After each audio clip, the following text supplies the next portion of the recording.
Hello, my friends. Glad to see you.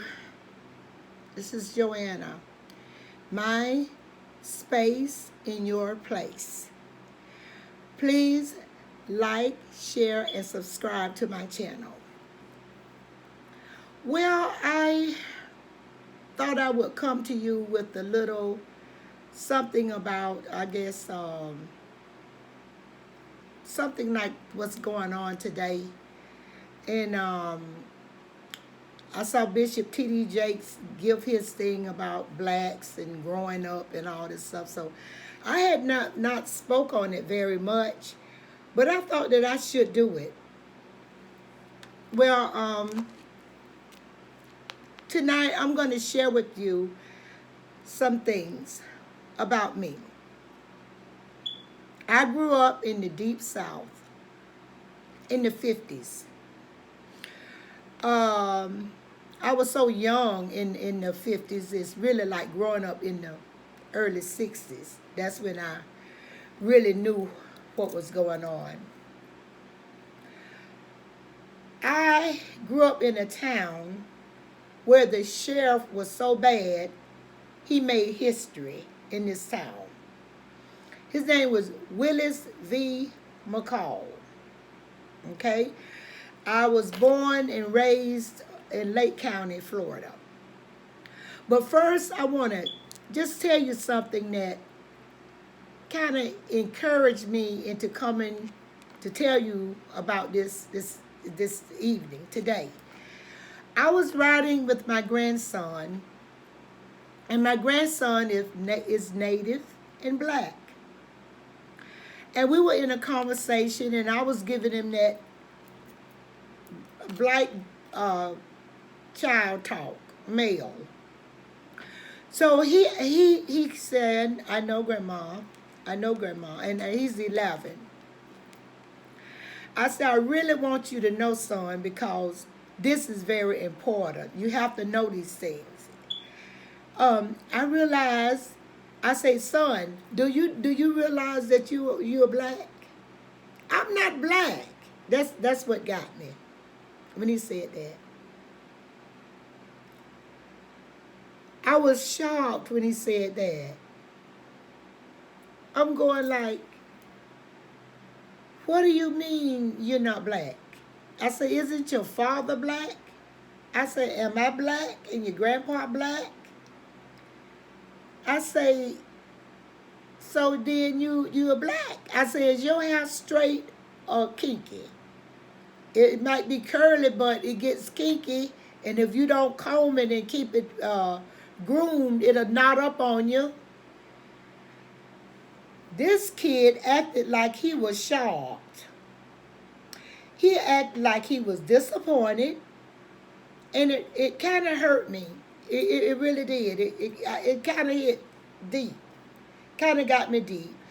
But then I realized that he didn't know any better, and he had just come back to Alaska, so no telling, the people down there probably thought he was something else other than black, and maybe they told him that, I don't know. But anyway, that's what kind of encouraged me to come forward, and on top of that, I heard Reverend T.D. Jake say something today about his sons. Well, unlike them, even though I was brought up in a racist city, real, and my brothers were beaten. I remember my dad, they called my dad and told him to go get your son. He's in the orange grove if he's not dead. I never forget the smell of liniment and witch hazel and alcohol. And I was a little bitty girl, standing around a big pot-belly stove. You know those stoves. I think might have been wood. I don't believe it was gas. I think it was a big old stove that used wood. And then I know I was younger than, I believe younger than 5, because my father died when I was 6.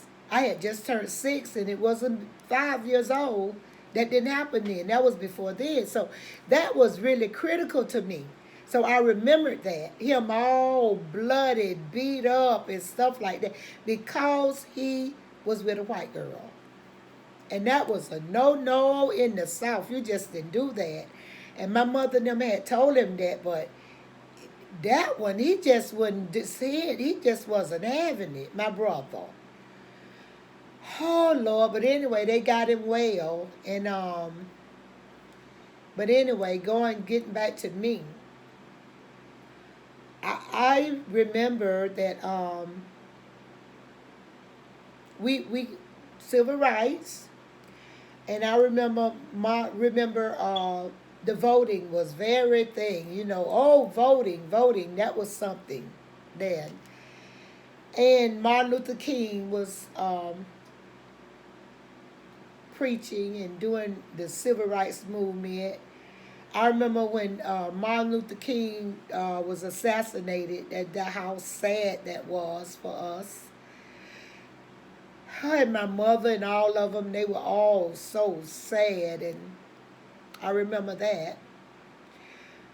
But, before I came on camera, I was trying to think about, I can't lie and say that I was personally targeted, even though my brothers were, that I can remember, and even though other people in the town was, but I wasn't. I can't say. Now, there was one incident when I was in a parade, and I was supposed to be Ellie Mae Clampett. See, they didn't have no black stars or nothing for little kids. It was just like they weren't the Beverly Hillbillies. It was nice and clean and funny. I didn't see nothing wrong with it, and I loved Ellie Mae Clampett. So I was dressed like her. I had long ponytails and puffy, and I had jeans on with a rope for a belt, and I had a wagon with all stuffed animals, and I won a ribbon in the fair. But one time we were at a parade. Not this time when I was in the parade. It was a time when they were having a parade, and me and my little friends were there. And the sheriff, the real mean one. Now, he spit on the ground. The man is dead. I want to say he spit on us, but he spit down the way we were standing. And I remember when when integration came, and we still have the black school. It was right down the street from my house. But we had to go cross town almost to go to school, and I couldn't understand that. But we had to go. It was integration. So we was forced to integrate. Like I said in one of my shows before, it was not that we really want the mix. I don't think. We just wanted equality. Don't you think? Well, that's what I thought. We want to go to the movies, to be able to go sit down at the soda fountain places.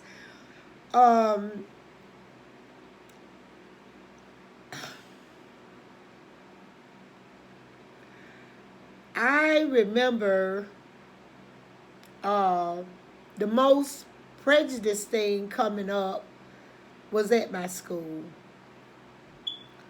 Those kids were so mean and so racist. But I can't even hold that against nobody, because all of them saved now in the church. But they was, and I wonder now, do they think about that? Because they were really terrible. I wonder how they ever saw anybody that they went to school with and say, you know what, I was a terrible person, and I'm sorry. I just sometimes when I see them on Facebook or something, I wonder, do they ever apologize for that or just go to God and tell God they're sorry? But somewhere in the Bible tell me to go to the one that I wronged. So nobody never came to me and told me. But anyway, that was that.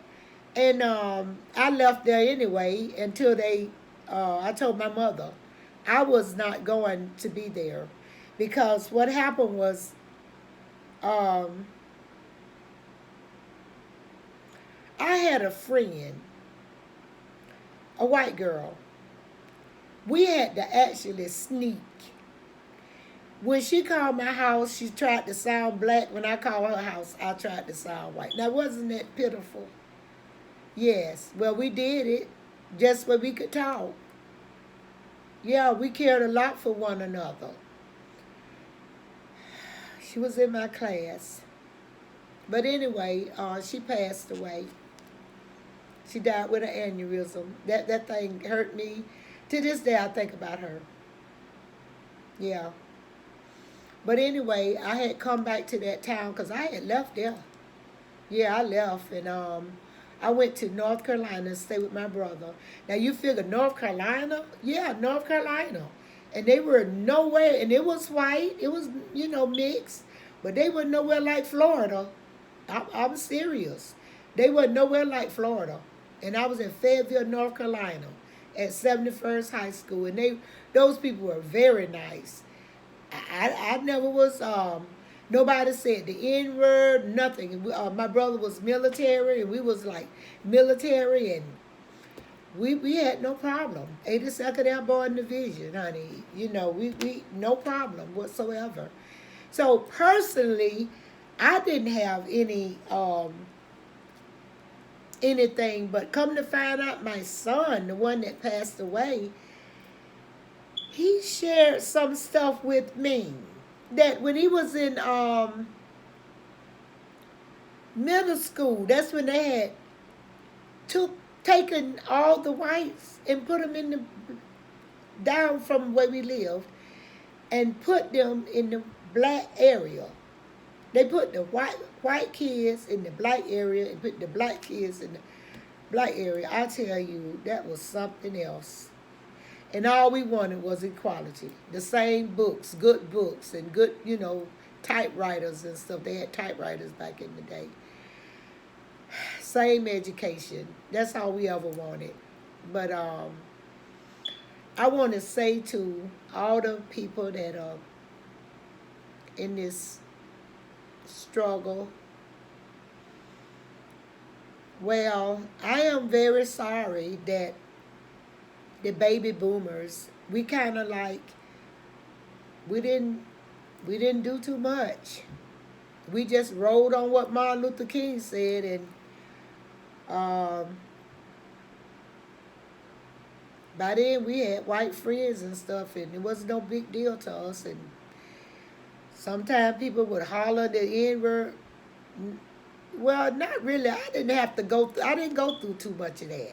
I'm serious. But other folks went, and then you could see a lot of people were being mistreated. I never had trouble on jobs. I could get any job I wanted. I was a dispatcher in the racist little city in like Orange County, Ocoee. Yes, it was only 2 black dispatchers in that county. That was one girl and myself. Back in the day, in Ocoee, Florida. And it was really, really racist. Read up on it. Those are the towns that I'm calling out. You can read up on those towns. Yeah, you can read up on all those towns. The town that they made that movie where they stole all the land and the people, I cannot think of the name of that. Oh, it's on the tip of my tongue. But all those people ran and went to Gainesville, Florida and stuff like that. It almost came to me. Ridgewood, something like that. But anyway, that was terrible. I don't, and then the sheriff, years later, they found it was a dungeon at the sheriff department in my city, where I believe they found skeletons and stuff of black people that had been gone missing for years. Yes. Can you believe that? Yeah, but that's what happened. And why I say that I'm sorry for the baby boomers, I'm going to tell you why.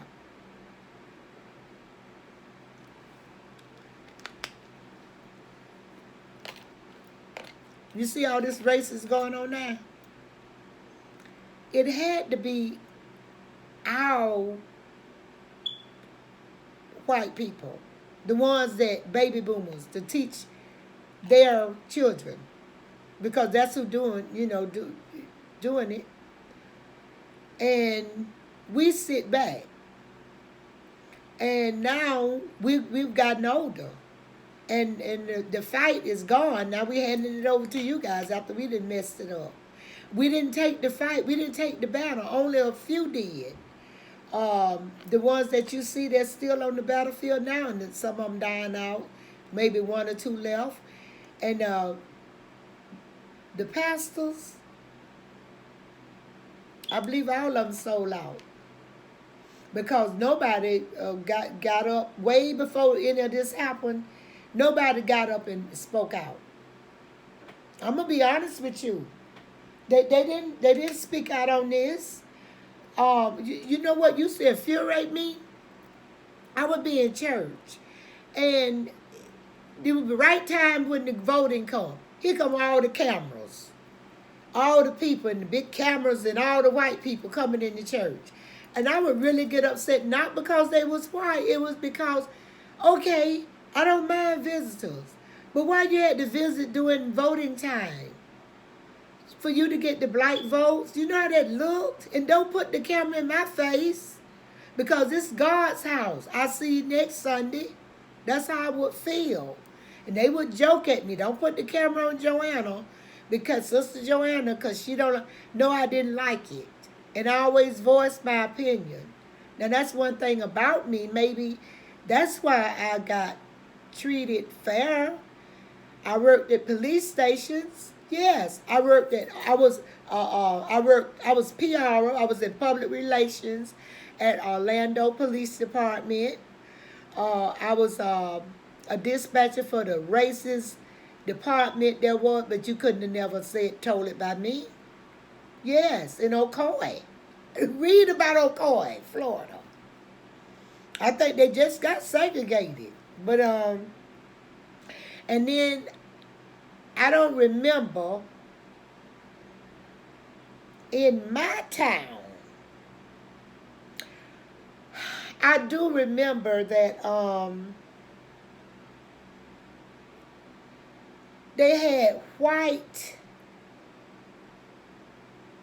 I believe it was white only in the little old soda fountain place where we wanted to go get sodas.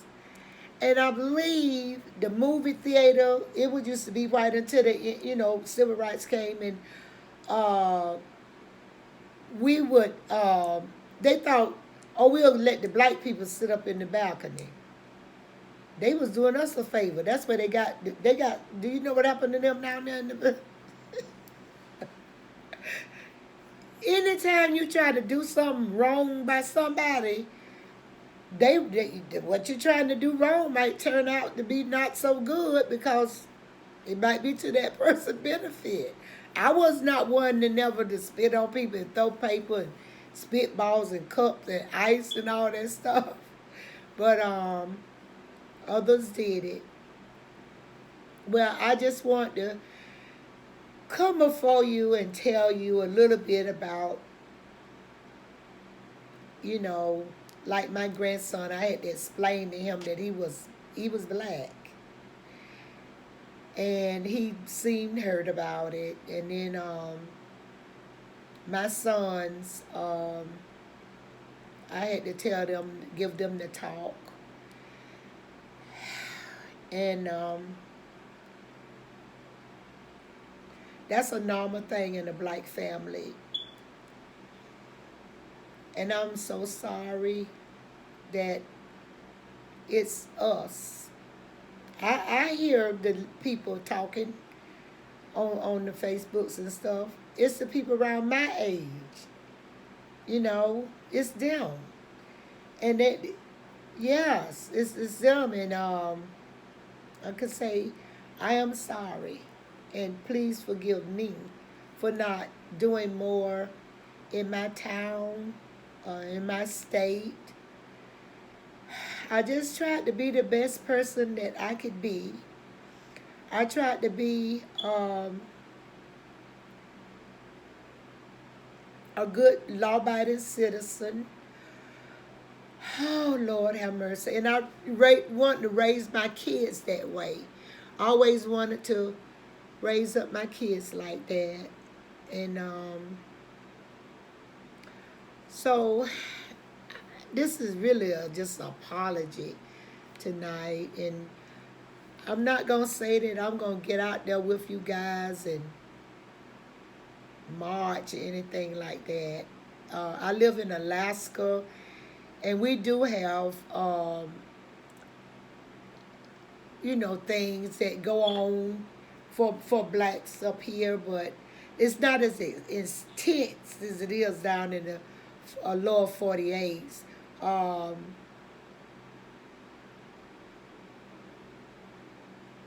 We just in our own little world up here. It's not that we don't care, even though we had what it was it on the police building?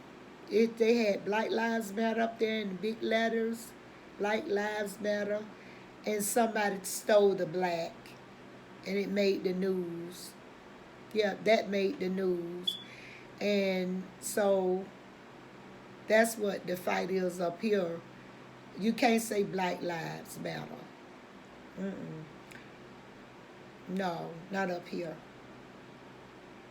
It's all lives matter. I know all lives matter. I get it, young people. I know it's a movement, and I know that Black Lives Matter is not a hate group, but I know that some people got in and infiltrated the movement and caused all kind of stuff and destruction.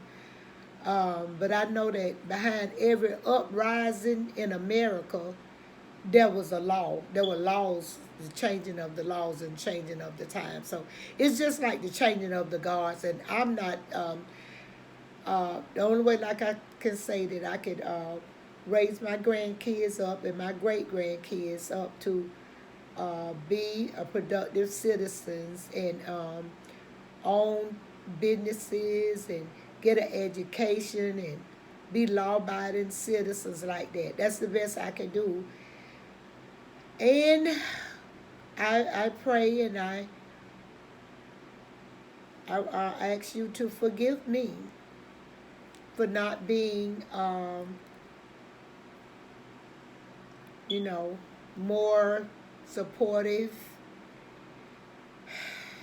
just because it wasn't happening to me. It was happening to me, but it just really, I don't know why I like that. You know what? I don't know, because my mama was a Christian woman, and she taught us not to hate. And like they saying this about Jesus is black, white, Jesus and all. See, I didn't have that in my house because my mother never put pictures of Jesus in my house. She said that was not allowed.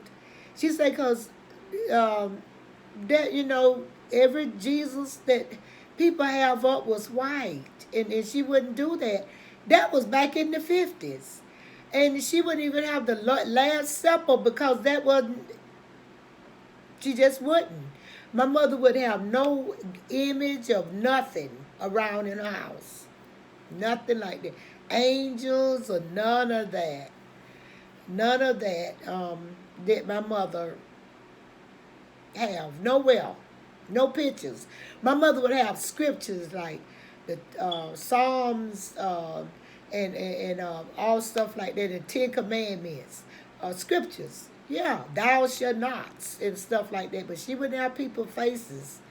And I am so happy that my mother was like that. Oh, I am so glad that I didn't grow up like that. I never was. My family was never like that. So, and that was back in the 50s. My mother wouldn't. She wouldn't do it to us. And I thank her for that because she knew the Bible, and man caused all of this. Yeah, man did that. And but anyway, saying off to say this, that I want to say that I am coming to you from Anchorage, Alaska, saying that the baby boomers had a lot to do with this. Yeah, they did. Yes, they did. And they could, we could agree to disagree, but we were lights a days ago, and we did not put up fights. And us march? Are you kidding me? No, well, didn't march, fight, nothing, because everything was given to us. People died for us, and then that was it. And then integration came, and it made us lazy. Yeah, and then we start, going to college. All us went to college and um, on trips and going all out of the country on graduation parties and stuff. So we didn't have no qualms with the world.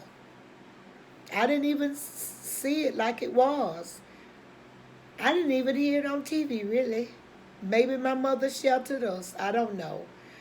But I went to Tuskegee, and it was safe there too. So everywhere I went was like safe. And so I didn't have to deal with that. And I thank God I did. And the reason why I love Alaska, because the people in Alaska, they're not so um, friendly. So they don't speak.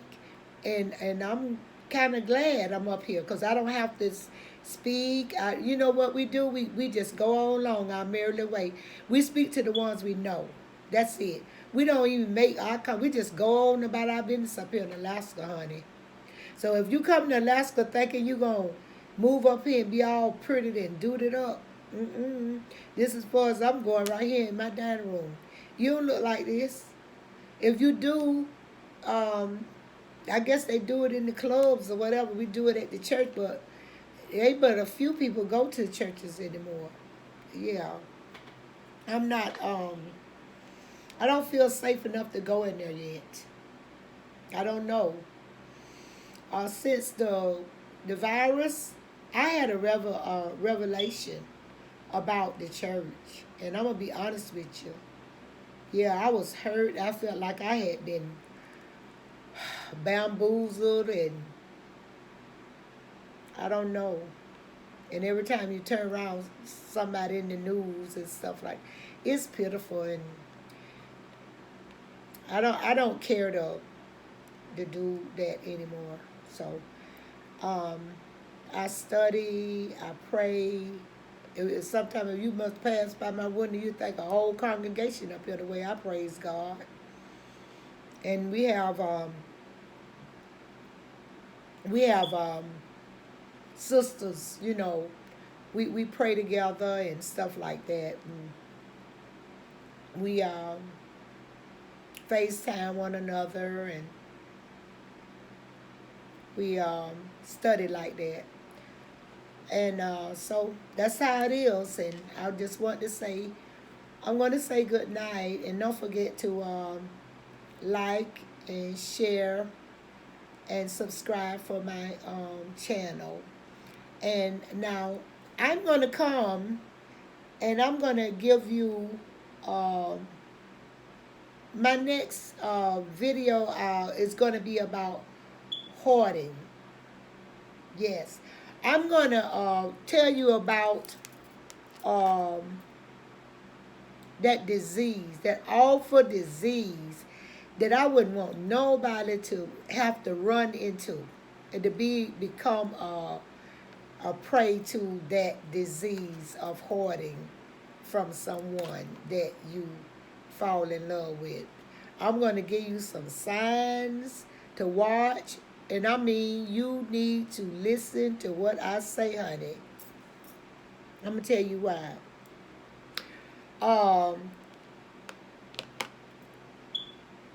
Hoarding is no joke. When you have to fight for space, especially if you are a neat freak and you like to have your your stuff neat and all that stuff like that. But honey, if you are very tidy and you mess around there and marry a hoarder, your life will be hell. I'm going to be honest with you. You'll be spending your 20 years fighting for space. Well, we'll get to that one day when I come on you, and we're going to talk about hoarding. Living with a hoarder and the things that you can do to recognize it. Yes, before you make up your mind whether you want to be a part of the life of a hoarder. Okay? So I want to say thank you for coming to my space and having me in your place. So this is Joanna saying bye-bye and thank you so much. Good night.